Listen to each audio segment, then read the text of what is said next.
Alright, I'm filling up these boxes I got to be used as garden beds. I'm filling them with just stuff that will compost that I got at the city composting place. There'll be a whole video on what I'm doing here later, but what I want to talk to you guys about today while I work is what's going on in Afghanistan.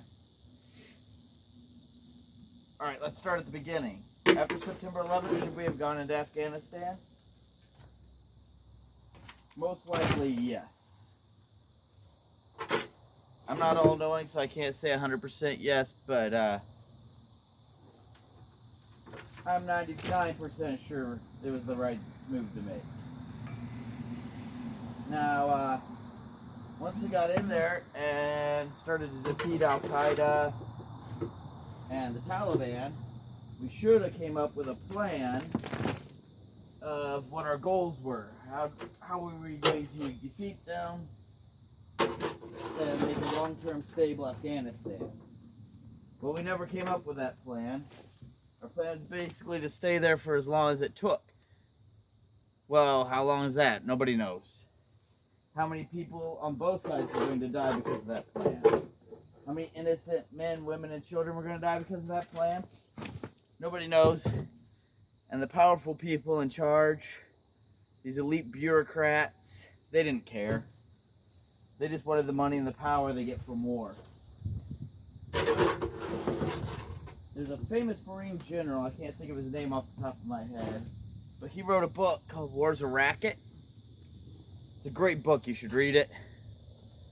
I read most of it a long time ago, but it's all about, even though he was a Marine general, his book's all about the corruption he saw, about how all these rich people were becoming even more rich and all these bureaucrats were becoming even more powerful because of war. World War II and the Korean War in particular. But anyway, back to Afghanistan. So we didn't have a plan on what to do. So we were just kind of making it up as we go.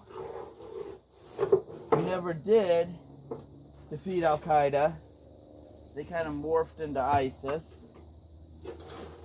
And we never defeated the Taliban. And we never got out of there. 20 years later, we decide we've had enough of it, and we pull out. Let the guys we went in there to defeat take over, and in the process, everybody that helped us is probably going to end up imprisoned or dead. Any Christians that are there, well, Al-Qaeda and the Taliban think it's their duty from God to kill, enslave, take women, Christian women and children, and the wives and daughters of those who helped us as sex slaves, to abuse and rape them repeatedly. Christians, a lot of the men will be killed. Some of the women and children will too. But a lot of them, the women and children, are going to end up as sex slaves. And what are we doing about it? Nothing. We didn't have a plan when we went in there. We didn't have a plan for the 20 years we were there. And we don't have a plan to get out. All we're doing is going in there, meddling with the place, making everything worse for everybody. And then, oh, well, we're tired of this. I'm going to take my ball and go home.